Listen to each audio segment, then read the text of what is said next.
Vou ficar com a voz parecida com a tua. Ser mais grosso. Mais grave. André, bom dia. Cátia, bom dia. Obrigado pelo convite de estar aqui. Muito obrigada a nós por desta vez estares à frente das câmaras. Sim, eu estou não mais é? habituado ao outro lado, não é? Exatamente. Ora bem, vamos então lá saber quem é o André. Ui, mas que pergunta. Isso é aquela pergunta mesmo complicada. Quem é o André? Epá, se nós formos pelos termos, não é? Que toda a gente usa para se descrever, o André é um cineasta, fotógrafo. Cineasta em primeiro lugar, deves ter reparado. Porque de facto é o que eu mais gosto de fazer, apesar de ser videógrafo, tenho a minha própria produtora, mas a minha grande paixão é o cinema. Mais especificamente cinema documental, que é o que eu faço bastante também. Portanto, em termos concretos para nos encaixar em gavetinhas, é cineasta, fotógrafo. Mas o André é um ser humano curioso, é engraçado. Havia uma frase que eu utilizava muito em entrevistas para o diário, para a RTP, etc., quando eu era mais novo, que é astronauta espiritual. Portanto, viajo por aí, vou visitando alguns universos que desconheço por causa mais da curiosidade. E como é que surgiu essa paixão, então, pelo cinema, pela videografia? Como é que isso surgiu? Já desde miúdo? Portanto, como surgiu? É sempre interessante nós voltarmos atrás, não é? E ficamos sempre com um sentimento de nostalgia. E quando falo sempre disto, vem-me, muita coisa à cabeça. Eu acho que o interesse pelo cinema e o interesse pela videografia surgiram em alturas diferentes. O interesse da videografia é mais antigo do que o interesse do cinema. Comecei a fazer, portanto, eu cresci felizmente numa família muito unida, uma família feliz, em que tenho muitas boas memórias de quando era criança. E hoje em dia dou-me ao luxo de poder viver essas memórias através de vídeo. A minha família tinha uma câmara em mini DV, aquelas cassetes pequeninas. Sim. Então eu tenho muitas memórias desde os meus 5 anos, provavelmente, tudo gravado em vídeo. E eu acho que o interesse por captar a realidade para ser recordada mais à frente vem um bocado daí. A produção propriamente dita, quando eu era adolescente, eu e o meu irmão, Luciano, que é 3 anos mais novo do que eu, que não deixa de estar sempre associado à minha história de início, não é? E hoje em dia também. Nós, juntos, começamos a fazer sketches de comédia para publicar no YouTube. Isto em 2009, 2010. Portanto, o YouTube já existia, mas ninguém na Madeira fazia. Aliás, Claro. em Portugal acho que quase ninguém, talvez quarto de litro, fazia, mas não tinha a grande projeção que tem hoje em dia. Então, nós, um bocado naquela imaturidade de crianças, porque pronto, éramos pré-adolescentes, a entrar na adolescência, começamos a fazer uns sketches e isso deu-nos uma escola diferente daquela quando vamos estudar para uma universidade ou tiramos um curso. Começamos é a escola prática. Sim, exatamente. Começamos a perceber que era preciso fazer cortes, era preciso fazer pausas, era preciso pensar no texto, era preciso perceber se o texto fazia sentido no início do vídeo e no fim do vídeo. Nós não escrevíamos guiões, era tudo muito na intuição e no improviso. E tenho saudades desses tempos, porque hoje em dia as coisas obviamente são diferentes, é preciso ter uma estrutura.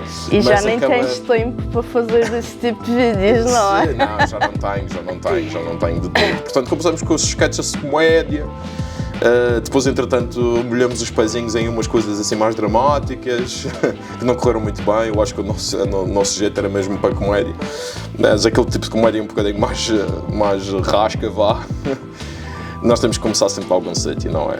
O cinema veio, e é engraçado porque grande parte das pessoas dizem: tive uma referência mais velha, um irmão mais velho, um pai ou um tio, alguém mais velho que nos inspira. No meu caso foi o meu irmão, 3 anos mais novo do que eu. Ele sim inspirou-me. O meu irmão começou a se tornar um cinéfilo aos 14 anos. E ao perceber, através dele, do universo vasto que é o cinema, eu também comecei-me a interessar. E então víamos filmes, muitos filmes, e ainda temos hoje uma tradição de ver os Oscars todos os anos. Fazemos uma noiteada todos os anos, desde quase essa altura. Acompanhamos muito o que se passa no mundo do cinema. Ele muito mais do que eu. Eu sou mais do arregaçar as mangas e fazer, ele é muito mais do analisar, do perceber, mais nesse sentido analítico do que propriamente eu. Eu sou mais do vamos experimentar até acontecer, sem descurar obviamente o estudo e analisar. Mas é engraçado porque sim, o gosto do cinema veio do meu irmão mais novo. Sim. Que engraçado. Olha, tu fizeste há pouco tempo, como quem diz, uma cena muito engraçada no estabelecimento prisional. Pois não foi? Pois foi. Fala-nos um bocadinho disso. Bem, assim muito resumidamente, porque isso ao fim e ao cabo foram 11 meses da minha vida, esse projeto. O projeto Trégua, é assim o nome do projeto, é um projeto que essencialmente leva a arte até os reclusos no estabelecimento prisional.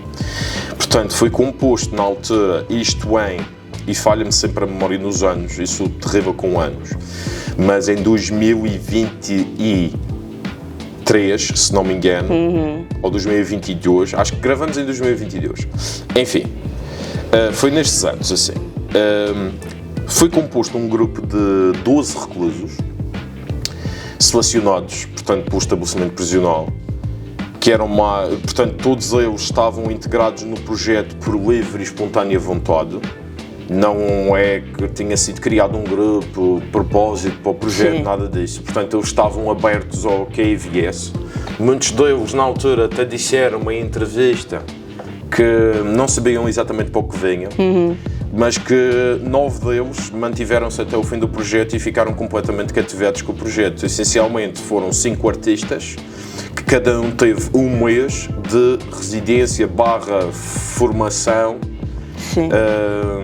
Não é que eles estavam a dar formação a este grupo de reclusos em diferentes áreas, estampagem, serigrafia, que é assim que se diz, serigrafia, design gráfico, arte pública, wearable art e mais um que é a cerâmica, exatamente.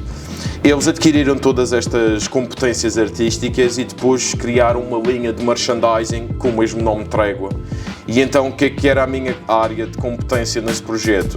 É o rapaz da câmara que está ali um bocado a cruzar os dedos para que eu seja invisível, porque fazer um cinema documental, na minha visão, não há uma visão clara, não há uma visão estruturada, para todos os documentaristas que existem pelo mundo fora, mas a minha visão é, eu tenho que ser o mais invisível possível. Claro.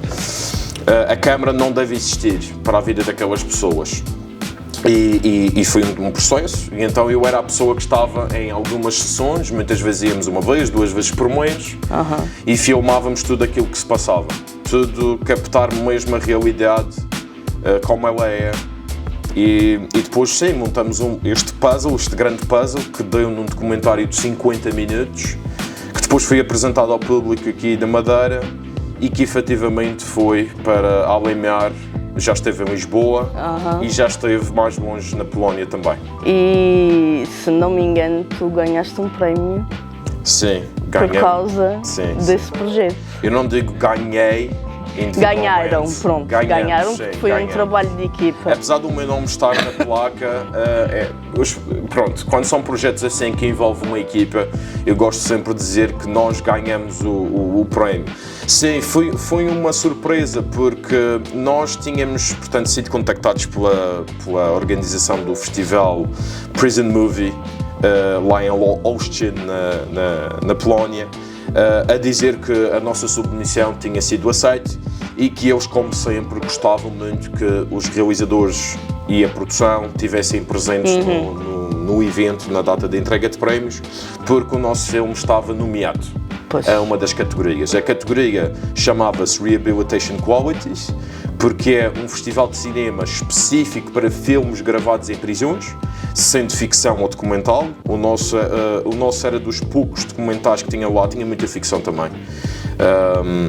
O que é excelente, como que ainda na Europa se faça também filmes dentro das prisões, que não seja aquela visão muito hollywoodesca do que é uma prisão, tanto dos Estados Unidos como vemos países como o México, como a Venezuela, como a Colômbia, que é tudo aquele degradamento. Muitas vezes isso é tudo uma romantização para o negativo do que é uma cadeia. E é engraçado ver que os filmes feitos na Europa, ficção sobre as prisões, são muito mais terra a terra. E vemos muita coisa incrível lá nesse festival.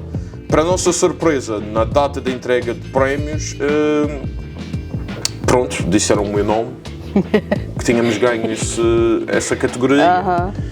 E não sei, foi um misto de emoções. Talvez a primeira foi surpresa, a segunda foi nervosismo, no sentido de o que é que eu vou dizer à frente desta gente toda. Felizmente era uma sala cheia, infelizmente para a minha ansiedade. E o mais incrível é que eles tinham contratado especificamente uma tradutora português-polaco para a nossa ida lá. Portanto, fui eu, a Catarina, claro, e a Cristiana de Sousa, que nós fomos lá, e tínhamos sempre connosco uma tradutora, que tinha sido uma coisa mesmo que eles tinham contratado especificamente para a equipa de Portugal. Ter isso. A primeira pergunta que eu faço à tradutora é se devo falar em inglês ou não. Eu estou confortável com o inglês, estou confortável, obviamente, com o português, que é a minha língua-mãe, mas eu perguntei a ela, não é mais fácil se eu falar em inglês para toda a gente? E ela, não, eu estou aqui mesmo para isso, fala na tua língua, que eles adoram que tu fales na tua língua. Então lá falei, disse o meu discurso e correu bastante bem. É uma coisa que até hoje está comigo. Claro que sim. Vai estar sempre. Mas além disso, tu também já puseste uma perninha no teatro. É verdade. Não é? Foi aí que nós nos conhecemos. Exatamente. É verdade. Conta-me lá como é que foi essa experiência para ti.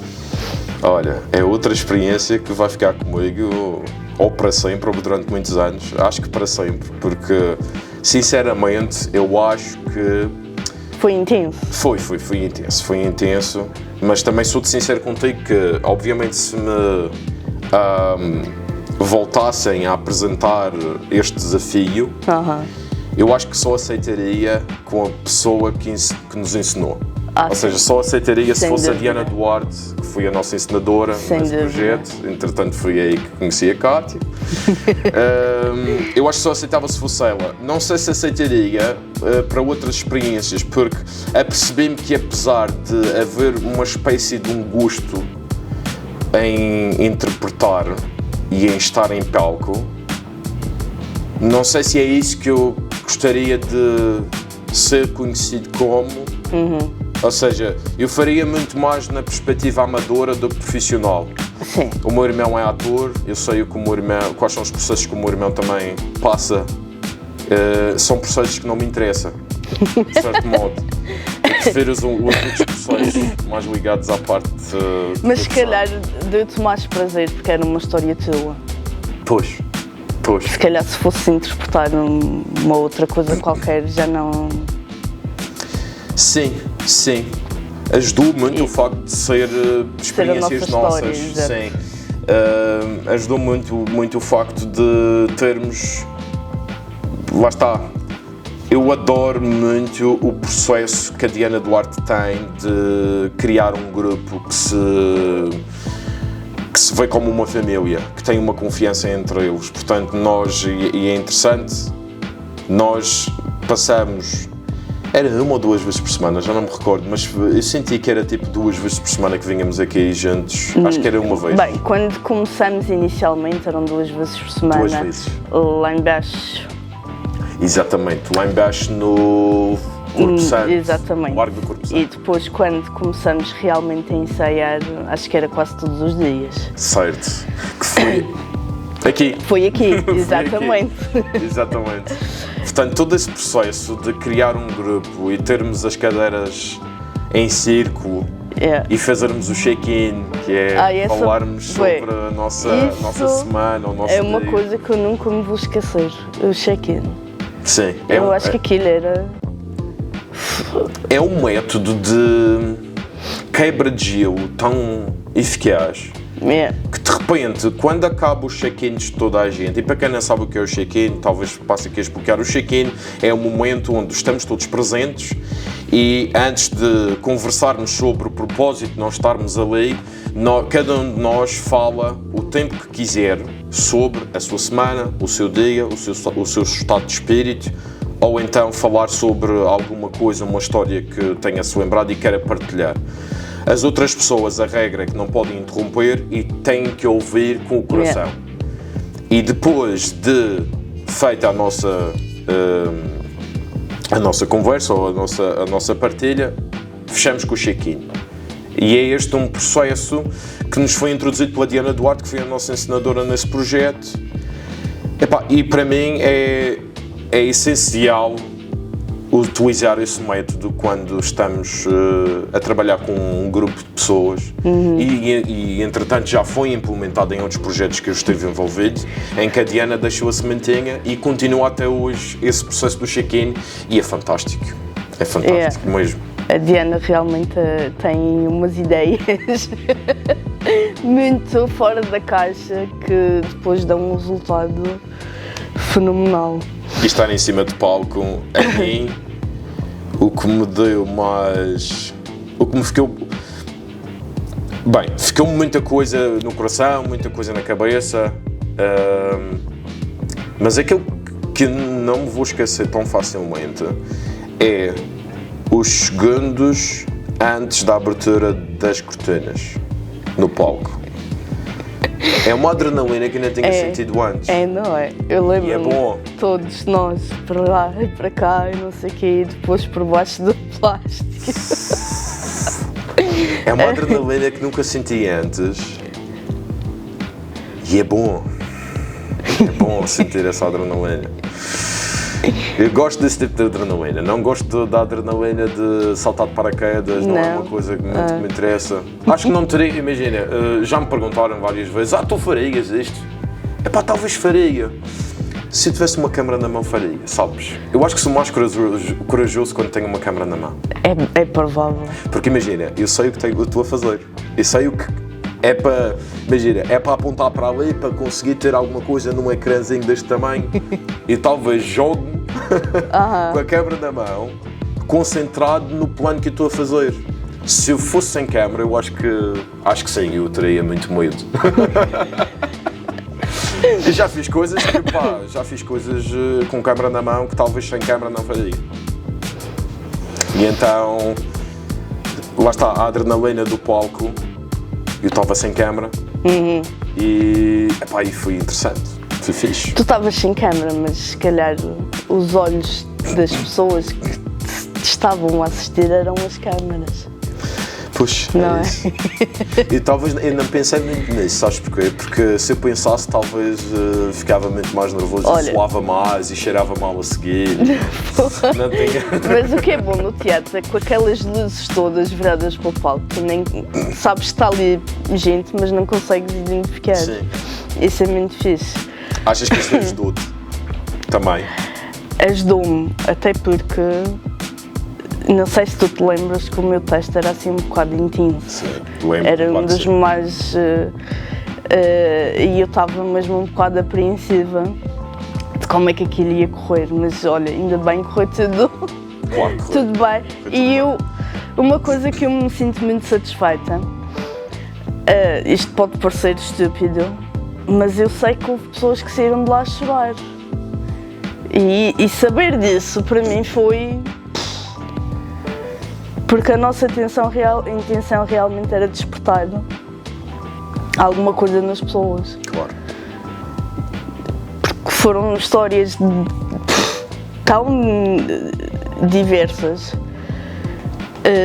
com pessoas de estilos diversos. Portanto, Foi muito bom essa partilha. Pelo menos para mim. Não sei se... Claro, sim. Foi quase terapêutico também. Isso sem dúvida. Foi Eu acho terapêutico. que nós acabamos... Porque nesse trabalho nós tivemos para aí quase um ano. Desde o Sim, início sim, até o foi. fim. Mais ou menos Mais ou quase menos. um ano. Foi. Eu acho que foi muito terapêutico para nós, porque nós até acabamos por relembrar coisas que estavam camufladas e mal resolvidas.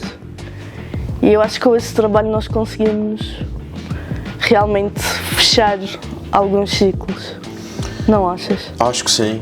E sabes, são estas coisas como a peça, que já agora nós não dissemos o título, mas é Os Últimos Dias.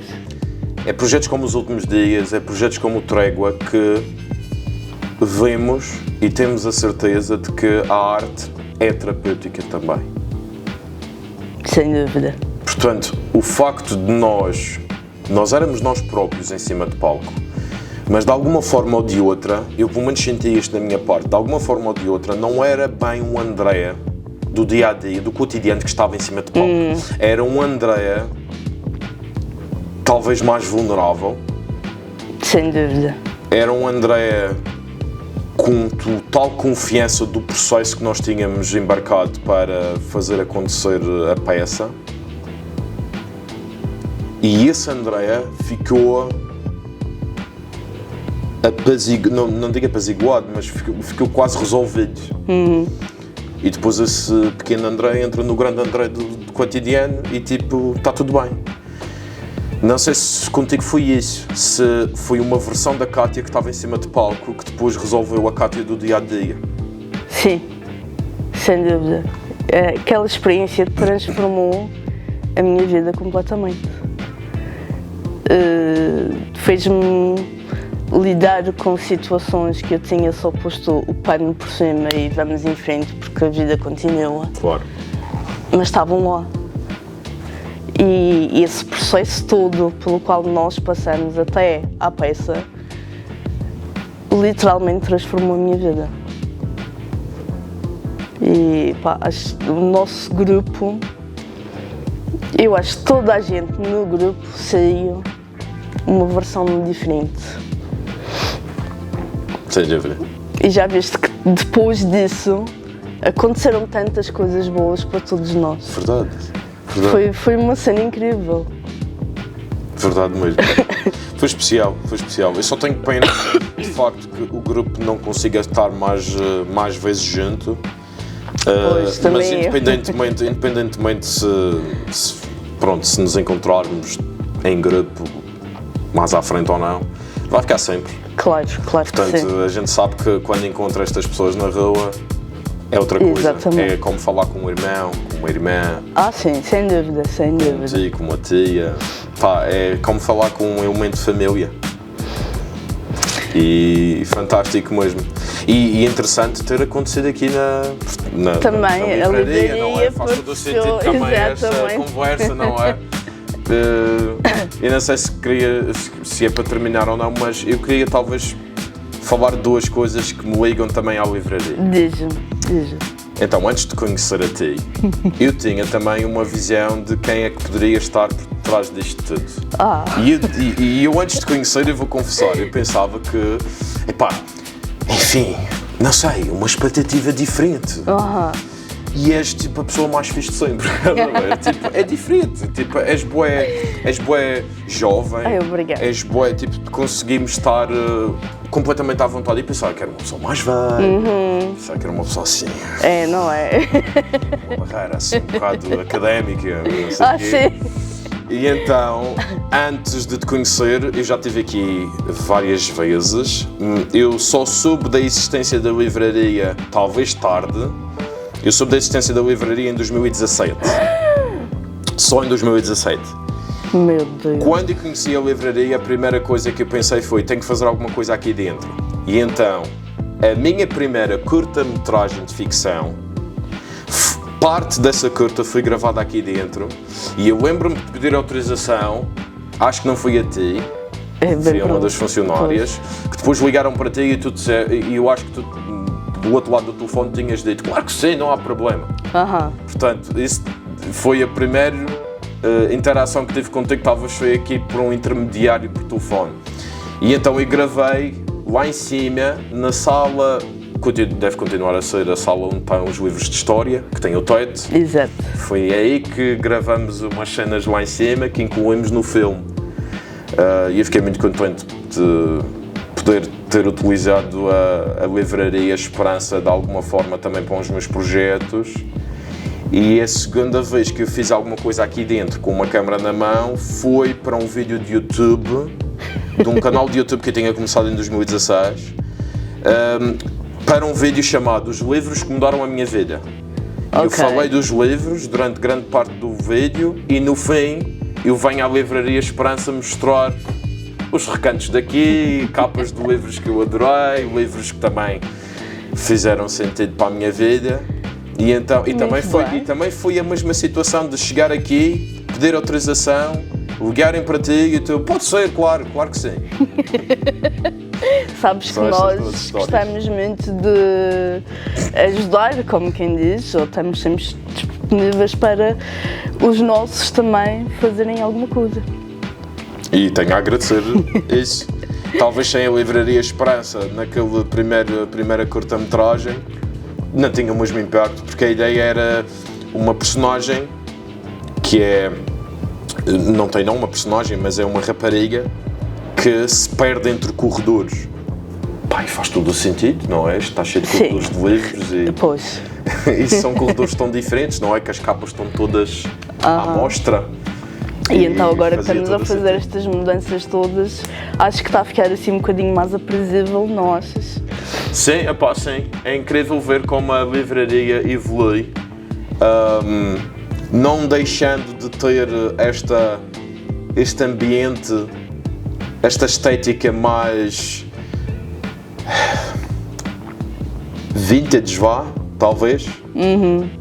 Livros tão antigos, mais antigos do que eu, aqui dentro, não é? Ou seja, mesmo apesar de toda a evolução, ou todas as mudanças, mantém-se este... Claro. Eu cheguei a dizer a várias pessoas, quando descobri a livraria e em anos seguintes, que sempre que eu queria silêncio, eu vinha para aqui e passava umas horas aqui, muitas vezes sem comprar nada, muitas vezes sem estar à procura de nada, mas eu vagueando nestes corredores, eu encontrava um silêncio que eu precisava ou para pôr as ideias no lugar ou para descansar um bocado a cabeça. E sim, porque nós estamos aqui e se ficarmos em silêncio,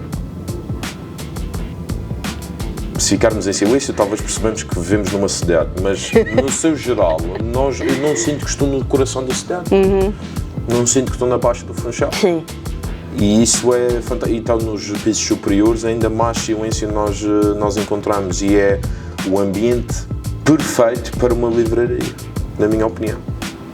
Sem dúvida.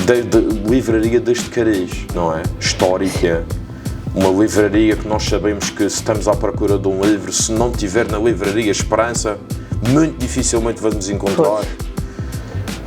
Portanto, este tem que ser o sítio, o go-to place para pessoas que estão à procura de um livro assim, que já saiu de comercialização, uma edição específica, e eu já fiz isso várias vezes aqui. Inclusive encontrei uma versão do Bhagavad Gita aqui que não se encontrava em mais lado nenhum.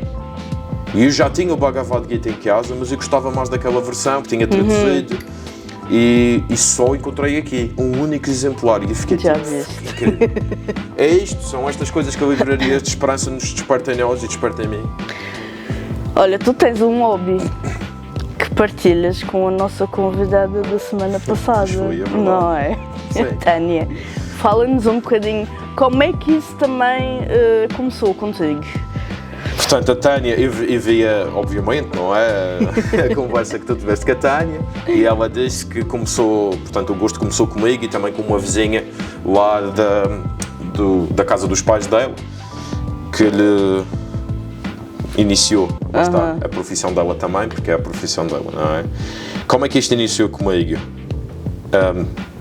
Iniciou-se quando eu tinha 15 anos, em que eu estava extremamente aborrecido e queria alguma coisa para fazer, e pensei, gosto de história, e tinha visto qualquer coisa, algures, no Facebook, sobre brasões de família, e eu não fazia a mínima ideia que isso era uma coisa, que cada família tinha o seu brasão, que, portanto, um indivíduo daquela família tinha sido ordenado um brasão pelo rei. E eu fiquei fascinado com aquilo. Então fui por logo pesquisar o brasão de família dos Vieiras, dos Menezes, e comecei a perceber que aquilo era muito engraçado, e que depois descobri a genealogia, as árvores genealógicas, que era uma coisa que na altura só tinha ouvido falar da escola primária. Sim.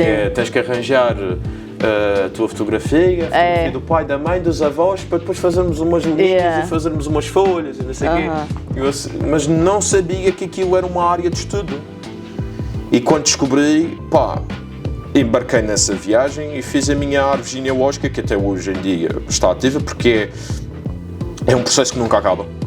É um processo que nunca acaba. Posso ficar a vida inteira a pesquisar sobre a minha família e vai haver sempre coisas para descobrir. Portanto, desde 2011 que estou nesse processo de investigar a minha família, e pronto, e depois conheci a Tânia e pronto, eu tinha o hobby de ir ao arquivo regional, era microfilme ainda, hoje em dia é muito mais simplificado, e mostrei-lhe tudo aquilo, e ela, hoje em dia, é muito melhor do que eu, a nível de investigação e tudo mais, ela já me deu uma ajuda até na minha própria investigação. Portanto, não é sobre a quantidade de anos que estás numa investigação, é também sobre a intuição de por onde procurar. Portanto, a Tânia tem menos anos de genealogia do que eu, mas ela é anos-luz melhor do que eu para saber onde procurar. Outras coisas que posso falar deste hobby: eu estou no processo de escrita de um livro genealógico. Eu estou a revelar aqui pela primeira vez ao público. Já sabes onde é que o livro vai estar à venda, não sabes? Sim, só não sei quando é que sai, porque eu acho que é um livro que eu vou estar em constante melhoramento, não é aperfeiçoamento. É um livro sobre a genealogia da família Muniz Brangueiro de Machico. Eu sou descendente dessa família por parte da minha avó e da minha mãe, obviamente, mas a minha mãe não tem. É engraçado, tudo isto surgiu também, a genealogia, porque a minha avó tem o sobrenome Brangueiro. E a minha mãe não. Minha mãe é a única irmã de 4 irmãos que não tem o Brangueiro. Ok. E ela sempre disse que tinha uma grande pena de não ter esse nome. Tem o nome do pai, a minha mãe, entretanto, não tem relação nenhuma com o meu avô, e preferia muito mais não ter o nome do pai para ter o nome do avô dela, que ela sempre gostou, e da mãe, claro. E isso foi uma coisa que sempre ficou comigo quando era criança, e depois, quando descobri a genealogia, fiquei, vamos lá descobrir de onde é que vem este nome. Brangueiro, não sei, na altura soava-me estrangeiro, será que é, será que não é, será que é importante, será que não é importante? Porque depois tem sempre aquela, a maior parte das pessoas tem aquela misconception, desculpa lá estar a usar o inglês, às vezes não consigo descobrir a palavra em português, tem a misconception de que, sim, a minha família tem origens nobres e não sei o quê, todos somos nobres. De repente somos todos sem azul, estás a ver? É fashion. E a primeira coisa que eu queria desmistificar era um bocado essa ideia, que é, se eu começar a pesquisar e eu descobrir que somos todos agricultores, muito bem. Se eu descobrir que fomos um duque ou um marquês, perfeito. Portanto, eu estava muito nessa perspectiva de descobrir, lá está, personalidade curiosa e tudo mais. O que é que eu descobri? Sim, a família toda agricultora. São todos agricultores de Machico. Fantástico. Fizeram a sua história através da enxada. perfeito, lutaram pelo que é seu. Exato. Mas depois, quando comecei a ir mais para trás, comecei a perceber que as origens, grande parte das origens das famílias aqui na Madeira, vem de uma origem de uma baixa nobreza, e aí começou a ficar mais interessante. E então comecei a investigar mais e percebi que existe, talvez não a necessidade, mas existe a oportunidade de fazer um livro sobre os Meninos Branguet de Machique, que é uma família que espalhou-se por Brasil, Estados Unidos, Canadá, e que envolveram-se também com outras culturas, a francesa, a italiana, a americana, obviamente, a canadense também, e comecei a ligar todos os meninos brangueiros cá da ilha e não só, e tenho um livro que está em processo sobre, lá está, essa estirpe dos brangueiros, que aliou-se aos meninos em Machique em 1735, se não estou em erro. Portanto, está no processo, não sei quando é que termine, ou não sei, terminar, nunca vou terminar. Pois não. Mas quando vais arranjar o segundo volume, o terceiro volume. É isso. Quando é que eu já estou seguro de lançar isso para fora, porque eu acho que para mim isso é que vai ser o meu legado. Eu tenho essa sensação, apesar de eu estar a fazer cinema, documentário, eu acho que isso é que vai ser o meu legado, não sei porquê. Eu acho que é isso que eu deixo para o mundo. É isso que eu quero deixar para os meus filhos, futuros filhos, que eu não tenho filhos ainda, ou para sobrinhos, caso não os tiver, para as minhas gerações futuras. Eu acho que isso é o meu legado, e isso é uma coisa que me traz bastante conforto. E nós estamos aqui para assegurar que esse legado seja... Sim, se for o caso, obviamente que vou falar contigo, que eu não percebo nada deste mundo. Será possivelmente o meu primeiro livro a ser lançado, se eu entretanto não decidir escrever outra coisa qualquer. Em princípio não, acho que não. Acho que sou mais da imagem das letras, mas uma coisa obviamente está sempre ligada à outra, escrever guiões, etc, essas coisas todas, mas é um registro diferente. Mas sim, anunciei isto pela primeira vez ao público. Muito obrigada. Nas conversas de pão de escada. André, muito obrigada. Obrigado pelo convite. E vamos trabalhar juntos. Vamos trabalhar juntos, vamos a isso. Obrigada. Obrigado.